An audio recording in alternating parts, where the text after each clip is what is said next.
What's crack-a-lackin', guys? We are going to go ahead and get started here. Yeah, that's what I'm saying.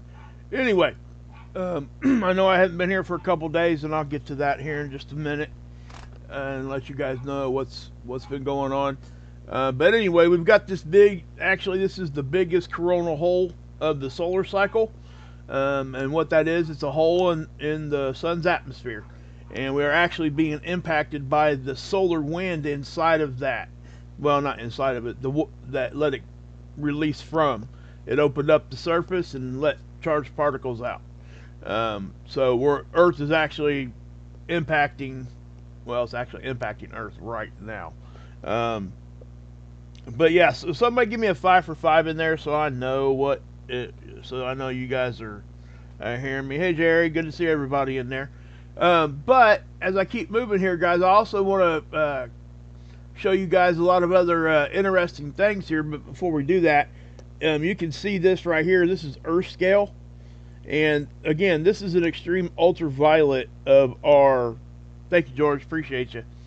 And Diane, thank you guys for being here.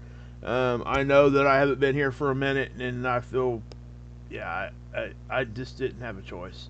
So, but anyway, as you're getting here and seeing this hole, check that out. This thing is huge. Now, this is the beginning of it over here. This thing's been facing Earth, oh my gosh, for a week almost. But as you can see, this is the Earth scale, and see how that just fits right inside there. I mean, there's so many Earths inside there. That should give you an idea. If you guys want to know some size on that, we can look at that in a minute. I could change that to actually, well, we'll just do it now soon. See how we're here? That's 88,000 kilometers. I mean, we could measure that if we wanted to, but there's, yeah, it ain't gonna make a difference, is what I'm saying. So, you guys get the idea. I'm just kind of giving you a general uh, view of that. Plus, back here on the 8th, this is Soho, and what we're looking at, this is a coronagraph. It's 1,000,000 miles closer to the sun, and there was an interesting eruption here. You see that right there? And then there was kind of a secondary here. Now, what we look for is the halo signatures, and that's energy poking around this disk. Because this is from our perspective, and that's a physical, actual disk in front of this imager on the satellite, and it blocks the main light of the sun. So when we see energy poke out around, it's either coming at us or going off the backside. And that's is what it is. But sorry. Anyway, as you can see there, it doesn't look all that impressive because of this disc, right? If that disc wasn't there, this would look a lot more impressive. But with that being said, we can still look at a model over here at NOAA that will show us that. And so let me back this up. Now, what this model is going to give us is 2 days historic data and 5 days forecast out in advance. So as I'm looking at this, right there is the beginning of the coronal hole stream. This is Earth, and that's the top-down version on the left here. And this is speed down here, and this is density here on the top. Okay? So again, with that being said, yeah, we're in this coronal hole stream, and there might have been a little CME inside there too. I don't think that it wasn't very significant if it was, but if you watch, you'll be able to see here this other CME I just showed you guys here. Okay, you'll be able to see it pop off right here. So as we get going here, check it out. Right there is where it starts. So what we're looking for is for it to hit Earth, right? But do you see how there was kind of, it's going to be hard to see unless you guys actually come over here and zoom in a lot. And I'm not going to do that right here because it's just really not necessary. But you'll be able to tell there's two separate eruptions. So there was one here, and then there was one that fired off more our direction. But as you can tell, see how they split right here? Now, and also the corona hole stream is right there, so it was kind of like busting off right in all that. So the model sometimes has a hard time really getting really good accurate readings when we're doing this like this. But as far as north south being on the plane of Earth horizontally, it's hitting, or vertically I should say. Now if you look here, it's going off to our what would be the west when we're looking at the sun. You got to pretend you're standing on the sun when talking about direction in space, okay? Or at least when we're talking about solar weather or space weather. But when we're looking at here, you can see that this is obviously going that direction, which would be to Earth's right. Now, it's opposite of what you would think it would be, so that is actually what we would call the west. And east would be this direction. But this does look to be giving us some sort of a glancing blow. If anything, it probably will give us at least a little bit of what we call a wake hit. It's like a boat going through water, and when that's happening, it creates a wake. And sometimes the magnetic fields inside that wake end up being fairly strong and fairly susceptible, not really susceptible, I guess, fairly in the right magnetic positioning to really couple with Earth's system. And when that happens, it can knock us into geomagnetic storms. Hey guys, give me 1 second.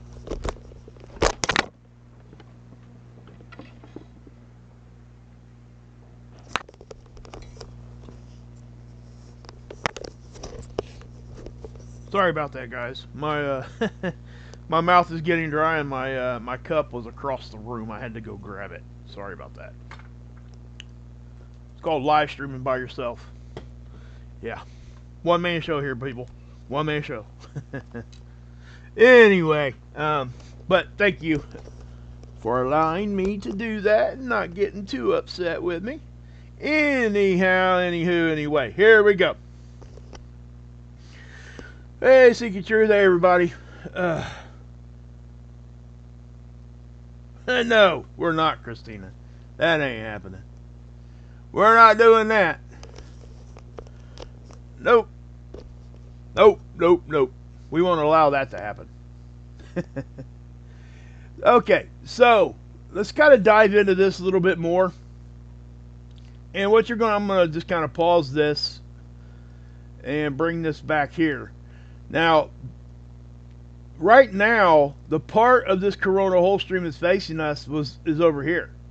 So I also want to point out we've had two big earthquakes, huge earthquakes, since these two. I'm calling it one corona hole because it really kind of is, even though it's not like completely connected. With that being said, hey man, it's good to see you. I hope you're doing good. But as you can tell here, guys, it's not really connected. They're there, but we call that one coronal hole. When we're looking at the extreme ultraviolet, we're looking at a specific angstrom of light, and it picks up specific gases. So if we were to look at a different angstrom, that might actually be connected anyway. And for all intents and purposes, it's so thin right there, it is. Okay? Even in this angstrom. That's my point. But do you see how that kind of rotates off, and then this one kind of takes over? When you get horizontally facing coronal holes like this, that means Earth is connected to that magnetically for an extended period of time. We're talking days, and close to a week. So when we first started connecting to it, it just starts sucking all these particles in. Do we have anything we can look at for that? Yeah, we actually do. And I would start probably here with this. I'm not going to stay on the graph very long because I think they're boring. You can see where we got into a geomagnetic storm right here. That was earlier today. Late last night, we actually got into storm conditions. But if we were to look at a 3-day data track here, you can see that when we get to -6 on the BZ, which is what we look for, and that's the magnetic positioning, So when we get to -6, that's when we're susceptible to everything, right? And we get in a magnetic positioning where we couple with things inside CMEs and coronal hole streams really well. It's just, it's just how our magnetic field is tilted and everything else. There's a lot of things that come into play here. But you can see we stayed in -6 conditions here for an extended period of time. I guess it would be about 12 hours right there. And about that 12 hours is when you could see this, right? Now, we also have another graph we can look at here. This, and let me point this out. This is these are 3-hour increment plots. So when we're looking at that, we're looking at a KP. That's the indice we're going to look at. And if that gets to a 5, that means we're at a geomagnetic storm level 1, which for all intents and purposes isn't that big of a deal, right? But it is space weather, and it can affect us. The first thing that you would probably notice would be Aurora. And I can show you the Aurora right here, how it increased. Let me just run this back here. This is the northern hemisphere, and this is the southern. And you guys can get to all these models just by going over to NOAA and going down to the bottom of any page, and you can see the dashboards, the products and data. Here's your models. So I mean, there's a lot. I show a couple different ones that aren't on here, but for the just for a glance, if you guys wanted to come over there and check it out, I would if I was you. So that's just me. Now I also want to point out here, guys, too. Look, they're forecasting another geomagnetic storm here on the 1st. So that could be from the coronal holes. It could be from more eruptions on the sun. We're going to dig into that, a little bit later. But let me take you back here. So when again, this coronal hole opens up and it puts us into those storm levels. Now here's the HP. This is a 30-minute data plot. Gives us more real-time, look at this, right? So when we take a look at this, you can tell a little bit, like, more accurately, like from one half hour to the other, right? Instead of looking at this and seeing that was a 3-hour time frame, and now this is the next 3 hours. You have to wait 3 hours to get the next data plot over here. Okay, over here you only have to wait 30 minutes, and I appreciate both because they both do a good service for everything. Now it says the HP 30 index. It's essentially the same indice. Okay, I'm not going to get into details there. It's not necessary.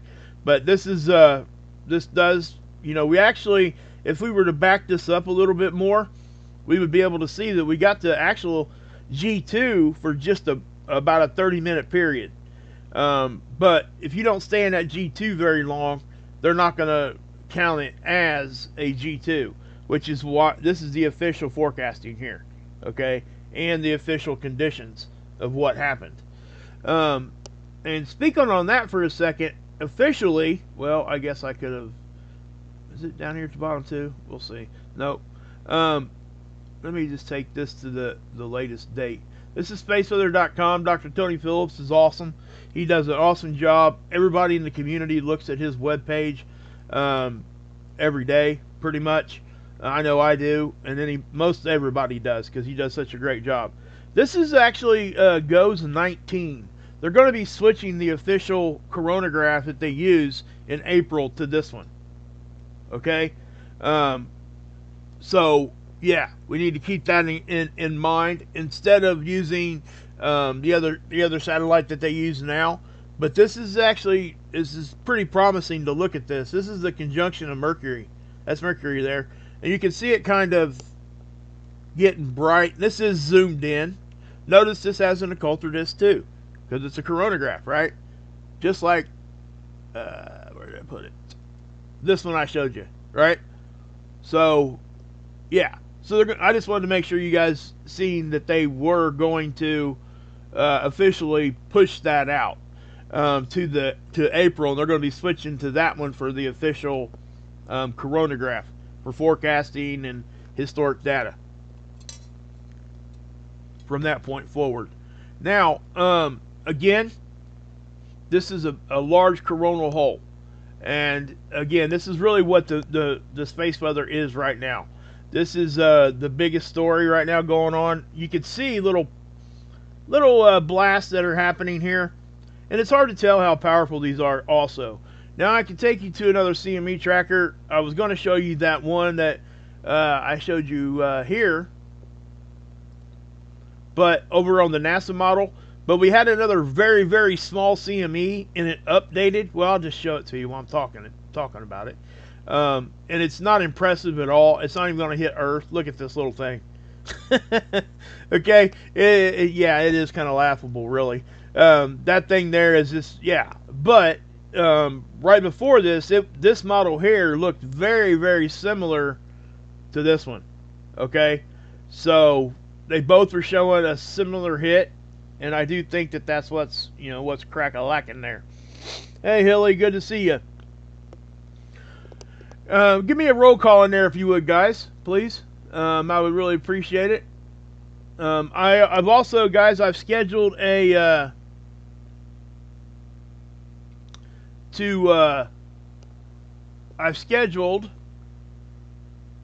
hold on one second here, guys, sorry. Had something technical going on here with this thing. I've scheduled a members only stream here today. I'm gonna go on right after Marfugel tonight for a members only, and I'm starting a members only marathon. I'm gonna at least try to do a members only every day this week. I want to try to make up for not being here for the past few weeks. A lot of you guys know, and if you've been here for a minute, probably do know that I've been trying to spend a lot more time with my family because of health issues.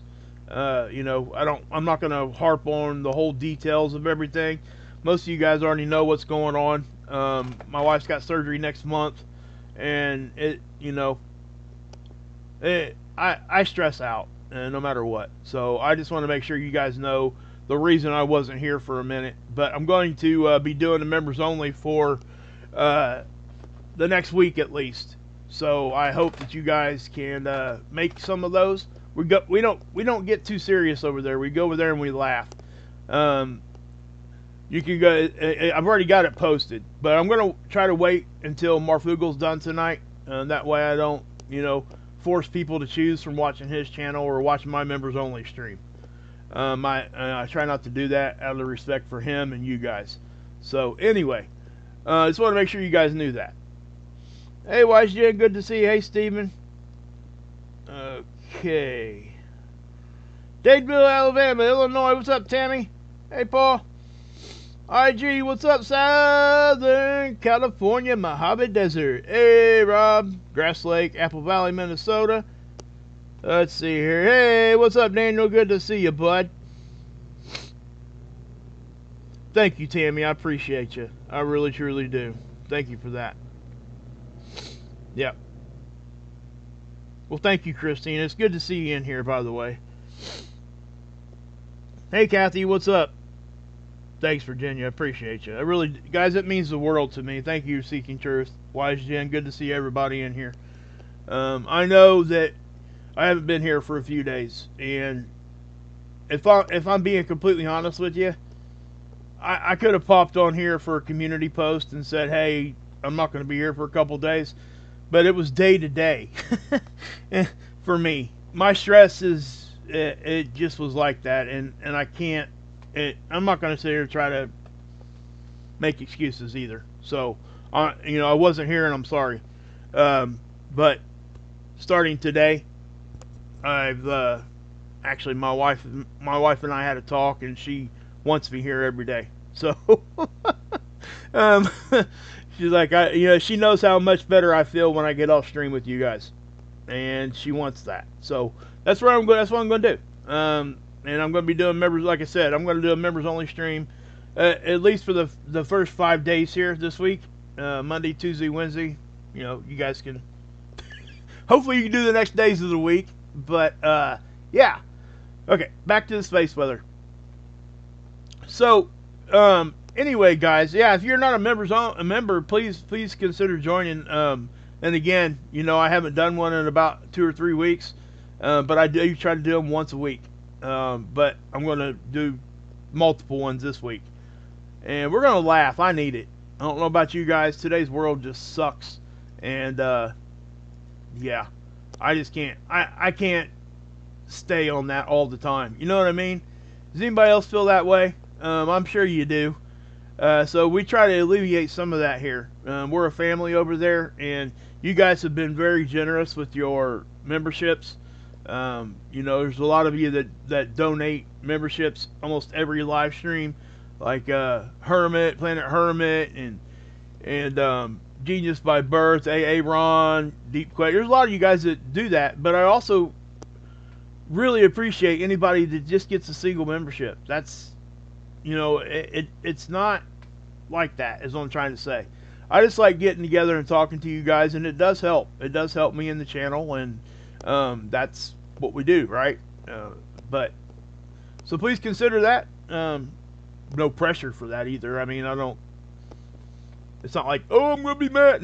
Nothing like that. Some people really get mad when that doesn't happen, and it's like, what are you doing? Think about yourself. If you were watching somebody else's channel, would you start acting like that? Probably not. Anyway, so you got Aurora here, and this is one of the main things we can look at, guys. Okay, when Aurora starts increasing, you know you're getting hit with solar weather. That's just a fact.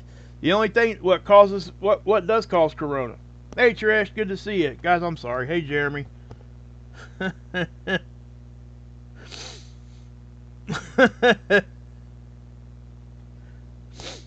Yeah, I don't know, Christina. I don't, I get what you're saying there. But that's, yeah.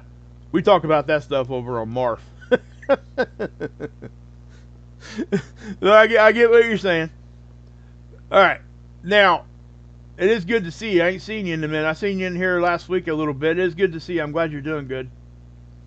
But anyway, you can see right here, guys, that this is, yeah. This is, I wouldn't call it extreme Aurora, okay? Some other people might say, oh, start freaking out over this. During solar minimum, this is probably decent Aurora. Where we're at in the solar cycle right now, this is kind of what we consider just kind of nominal. But anybody that's an Aurora photographer, they need to grab their camera, because that's what this is. That's what they do, and they know that. I don't have to say that, but I show you guys this because, number one, Aurora is awesome. Number two, when we're looking at this does give us another data to look at to say, hey, what kind of space weather are we getting hit with? How intense is it? Because what causes Aurora is highly charged particles crashing in to the molecules in our atmosphere. Oxygen, nitrogen, and they come in on the poles. That's the easiest way for them to get here because of magnetics. So when they interact with those molecules, that's what produces those colors. Okay? Actually, the process of them trying to get back to their nominal state is when they produce the color. So, yeah, not when they first get hit with it. If you guys were to dig into the physics behind Aurora, you'd be kind of surprised a little bit, I think. But they're cool, nonetheless, right?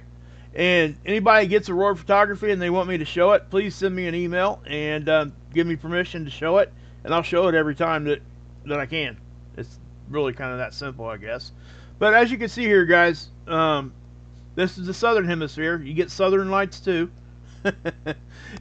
But yeah, so shout out to my Aussies down there. Australia, love my people from down under. New Zealand, love all you guys. All right, so let me, I'm trying to go through here. All right, now, I do want to touch on, and I would have covered this a couple days ago, okay? Because it's fairly decently big news, I guess. This isn't like tomorrow or anything like this, okay? They're talking about the asteroid, and it's supposed to be here in 2032. Now, when we talk about asteroids hitting and things like that, it is most definitely something we need to talk about, because we would be ridiculous to just kind of ignore it. And the reason why is because we know that huge ones have hit in the past, right?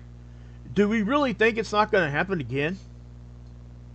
People need to understand that. But they also need to understand that it isn't always a planet killer. Okay? Which this one here is not. It's a significant one. They're actually they're comparing it to, if it was to hit, to the 1908 event. Well, matter of fact, I think he talks about it down here. Hold up. Right here. The Tunguska event that leveled a forest back in 1908. That's the size of this thing. Now, that's a really bad day for anybody that was in that forest. Okay?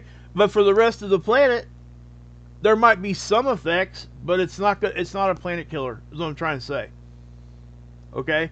Now, when we start, they estimate it's between 40 to 70 meters. Now, I'm also going to address that. On the high end, it's 70 meters. On the low end, they're saying 40, right? So, really what they're saying to you is it should be right about the middle. When they do that, that's pretty much what they're saying. So, I will say this. A 40-meter one is big. It's big enough. But again, it's not and so is the 70. And yes, conditions would be way worse if it was 70. But we also have to consider the speed. It says it's actually a few times larger than that's the one that hit in Russia over there. If you guys remember that, back in 2013. It hit out in the middle of nowhere, and yeah, you guys can go look at pictures of that if you really wanted to. But I would highly encourage you guys to come over here, spaceweather.com, and click on this link right here. And if you do that, it takes you over here to the small body database lookup. It's a NASA site, right? So what they've done is they plotted the orbit of this thing. And you can just come over here and you can actually grab it and do this with it. Okay? So you can go down, and here's Earth. So I'm going to do this for you so you guys get a better understanding. And this is kind of top down right here. We're looking at our inner solar system top down. So when's it cross Earth's path? Over here. Alright? So it is moving this way. This does look like it's moving counterclockwise. So, yeah. At least I'm assuming, because it's closer to us, it would have to be moving pretty fast to really swing out that far and come back around. I guess it could be. I don't know for sure. So don't quote me on that. Regardless, they're saying 2032. And if we look from behind Earth, like on the ecliptic is nothing more than the horizon of the sun. It's an imaginary line. It's nothing more than the equator of the sun stretched out infinitely. That's called the ecliptic. So when we say it's above the ecliptic, it's above that, basically the equator of the sun from our perspective. If we say it's below that, right? So if we look at the Earth here, we just get right up in Earth's business here. We can see where we're at, right? And the other planets also. I would also point out that unlike a lot of other asteroids, this one is not on a highly slanted orbit. A lot of the asteroids we see, guys, are the orbits are like this. Okay? Not like this. That's significant because that's probably why they're having a small problem with their accuracy so far. That, and it's so far away right now. Okay? And they just discovered this not too long ago. So I would say this, that we need to make sure, what we got there. Well, thank you, Barbara. I appreciate you. Thank you for that. Thank you for that membership. Sorry, I just now looked down in there. Guys, I try not to look at the chat because I squirrel, and I think you guys know that. So I hope you guys really do see that. So thank you, Barbara. I appreciate you. As a matter of fact, give me 1 second here, and I will, I'll take care of that. Make sure you get the proper... Hey, Ricky, good to see you. That way you guys get the proper thanks here. Alright. Right there. Alrighty. Hopefully that showed up. Did that show up? Let's see. Let's wait and see. Let's see. Did it show up? Did it show up? Yes, it did. It did. It's there. Heck yeah. All right. Now, so as we're moving on this too, right? If we're looking at this again, the horizontal aspect of that, and thanks again, Barbara. I don't want to like just rush over that because I appreciate all of that. Anybody that's a member, I really do. It means, hey, Enlighten, good to see you. It means the world to me. It really does. So, and as you can see here, guys, if it was on the highly elliptical, that means it's not in. Basically, it's not in any kind of. If it was doing this, it would not be as close to the rest of the planets and us during the majority of its orbit. But with it being here, look what it's doing here. It's hanging around a lot of our orbits here. All right, so and it doesn't go out past Jupiter. So, you know, it's in between Mars and I would guess the asteroid belt. It might go out further than that. I don't know. I'm not sure exactly where the asteroid belt's at, but the asteroid belt's in between us and is in between Mars and Jupiter. Okay, there's a good distance between Mars and Jupiter, by the way. That's if you start looking at how things get out away from the sun, see the distance here? I mean, that's a pretty good span. If you look at that, Jupiter is actually closer to Saturn than what it is Mercury or Mars. So yeah, but anyway, you can, and I'm going to leave it right like this so you guys can get a better idea of how that's horizontal. Again, if that was like that, it would look like this on this model.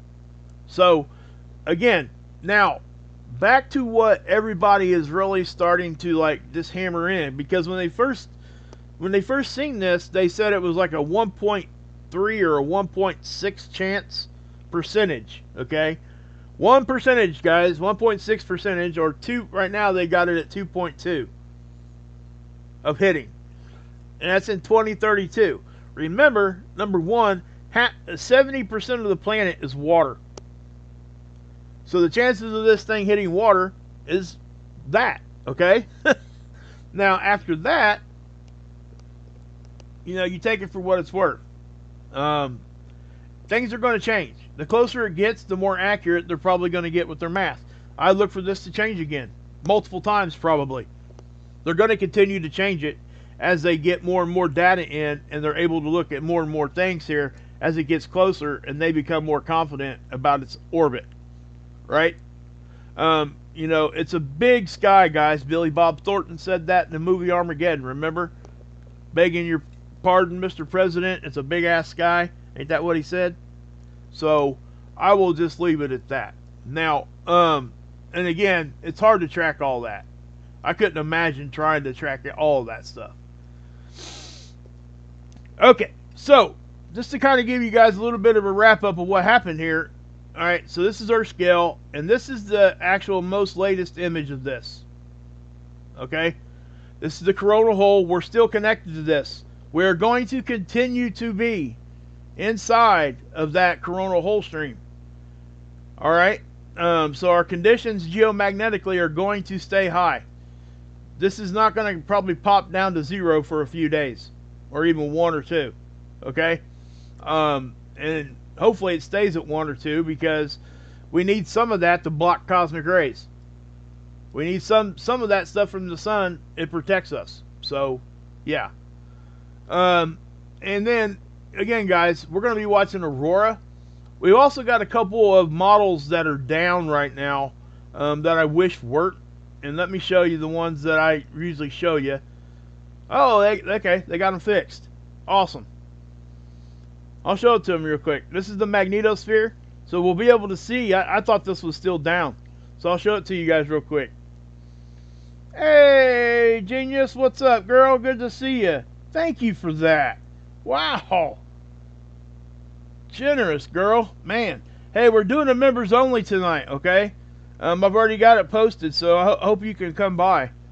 You guys are awesome. I just don't even know what to say. So generous. Wow. Wow, wow, wow. Thank you for that, girl. Appreciate you. 100%, man. And even if you didn't do that, I would appreciate you. Seriously, just watching. I mean, guys, that's what, yeah. But when you do, that's going above and beyond, and that's just awesome. So thank you for that. Yeah, she did $100 last one. Crazy, man. Love you guys. You guys are awesome. Okay, so anyway, you guys see how our conditions are fluctuating here? This is speed. This is our bow shock. See how we're kind of bouncing back and forth. Boom, boom, boom. Do you see how things are moving fast? This is because we're in that coronal hole stream. Hey, Gail, good to see you. I hope you can catch more, because I am going to start coming on earlier than midnight or 1 o'clock in the morning. Okay? What I'm doing right now is going to be more like the time I'm here. And I hope Hilly can make it more, because I know he sleeps most of the time during when I live stream, and people like that just miss because of that. Just because schedule sucks. But yeah. I would also say this too. Hilly's a moderator over on Texas News Station. Hilly, if you want to drop it, Mark's link over there, please do. Mark does a really good job. Actually, he's the first one I've seen, him and Marth, Adam, reporting on that asteroid. So go over and check that out. He actually did a special stream just for that asteroid. So Hilly, if you want to, you're old. Who isn't? But yeah, thank you for that, Seeking Truth. You're awesome. But yeah, hold on a minute here. Let's do this. I forgot.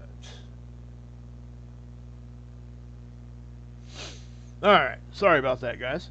Alright. Well, thank you, Steven. I appreciate you. But anyway, you guys see how this is happening. This is our first point of contact.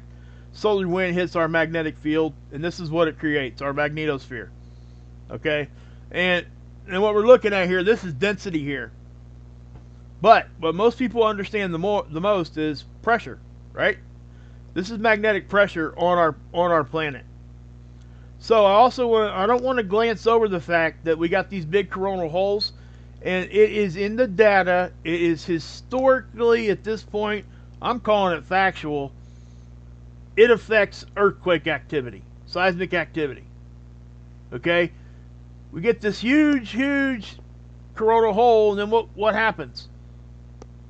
Big earthquakes. Now, is it the only thing that causes earthquakes? Absolutely not. I'm not saying that at all. I'm saying it's just part of the formula, guys. That's all I'm saying. Okay? And not only do we think that, right?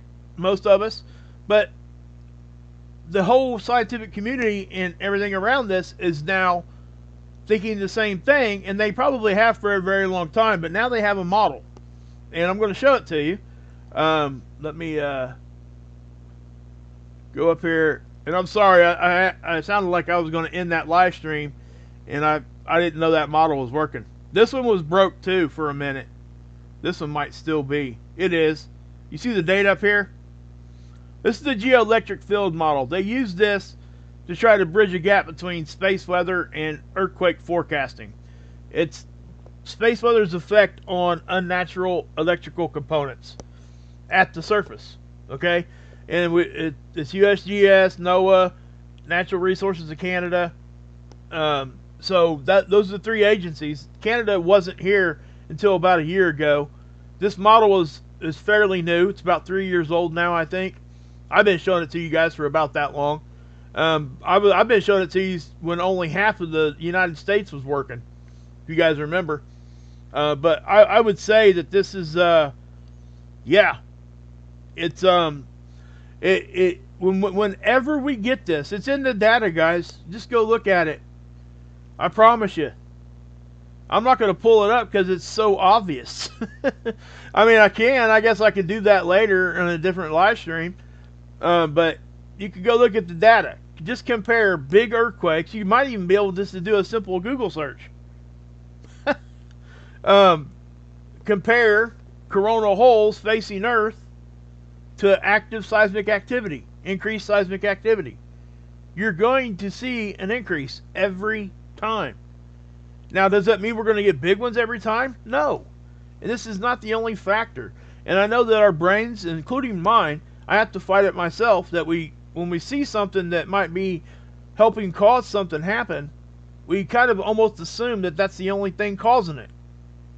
It's not the case in this, okay? And that's not the case in most things. So I would say that. And I hope you guys understand all that. And I know you do. I've talked about this so many times, and I will continue to do so. This is something that, yeah. But this is one of those things that we need to understand. People ignore this, and I can't for the life of me. Yeah. Hey, he's using a members only chat emoji there. Seeking Truth is. Check that out, guys. Heck yeah. Blow the horn there, baby. Heck yeah. Yeah. So just kind of keep that in your mind. You know, we glance over things like this and we just keep moving, right? Because everything is so busy nowadays, and it just is what it is. So, okay. Now, I do want to show you one more thing, and again, I know I sounded like I was getting ready to end the stream, so I apologize if anybody dropped off there. I do want to show you, this is Soho, and again, this is the satellite 1,000,000 miles closer to the sun than what we are, but it's from our perspective. Gives us about an hour kind of warning before things get to Earth. And I just wanted to show you today's coronagraph because there wasn't much happening. And that's the only reason. So I just want to visually show you guys today. You can see right here, though, if I slow this down, if you look off to the right, you're going to see a little, like, what I would call a puff right there. See that? That's a partial halo signature, and it probably came from a coronal or a blast on just on the backside of the sun. Because we do have, matter of fact, I probably should have just done this too. I usually do this for you guys. I am sorry. My gosh, I'm really being crazy here. Sunspots. This is Earth scale. These are sunspots. See how Earth can fit inside these things? Remember the parallax effect too. Things looking at a sphere from a distance will appear smaller on the side than what they actually are. So this is actually bigger than what it looks like. So this is a sizable one, so is that. Now, the size of it does matter, but what matters more is the magnetic mixing that goes on. The stability of the sunspot. So when you get positive and negative swirling around each other, what happens? You get reconnection events. Because positive and negative connect to each other, and boom. When you get that reconnection event inside of a sunspot, we call that a solar flare. That's where the flares come from. Okay? So, with that being said, you have to be harboring enough energy here too to produce the bigger ones. Now, that's a solar flare. The CME that's involved with those isn't necessarily going to happen. You don't have to have a CME. You can have a solar flare all by itself. A CME is actually plasma erupting off of the sun. And that could come in the form of a centralized blast, like from a flare, or it could come from a magnetic filament, which are these big long ropes that lay on the sun or in the sun's atmosphere, and they become unstable and they lift off. Those are typically highly dense CMEs. Sometimes they're fast. Sometimes a flare will destabilize one of those ropes and cause it to erupt. So, all that stuff plays a part. And I just want to make sure that we're, kind of keeping that like right here in front of us. You know what I mean? Hilly. My God, brother. Wow. Anyway, I will be doing a members only stream, guys. I'm going to try to do it 5 days this week, Monday through Friday. I'm going to try to do my typical live stream like around this time, between 7 and 8:30 is my goal. I think I'm probably going to be able to do it. Okay? Thank you guys for the patience with that. Anybody that wants to be a member, please consider joining. Thank you for anybody that is already a member. Thank you for everybody that's gifted them. I didn't see Planet Herman in here today. Might be might be a little too early for him, or hopefully he's okay. But I will be doing one after March tonight. So if it looks like it's going to get really, really late, I may end up having to start before, but it just depends. Okay, I've already got it posted. It's out there. All right, guys. So anybody that's a member, I'll see you guys here in a few hours. We're going to laugh at some Zoom court and some other things. So I hope to see you guys. Hey, John Boy, good to see you, brother. Hey, Dubious, what's happening? All right. But with that being said, guys, I'm going to go ahead and end this one. I'll see you guys tomorrow. I may even do a morning video tomorrow. I was going to try to do that from here on out, but it's becoming looking like I might not be able to get that to happen. I'm going to try, but you guys, I'll talk more about what's going on, you know, and why I haven't been here for the past 4 or 5 days in the members only stream. I don't want to make this stream about that. Because this is more about just the space weather and getting to know you guys, that kind of thing. So we'll get a little bit more personal over there, okay, guys? So anyway, guys, love all you guys. God bless. Yahusha saves. I'll see you tomorrow or tonight, hopefully tonight. And you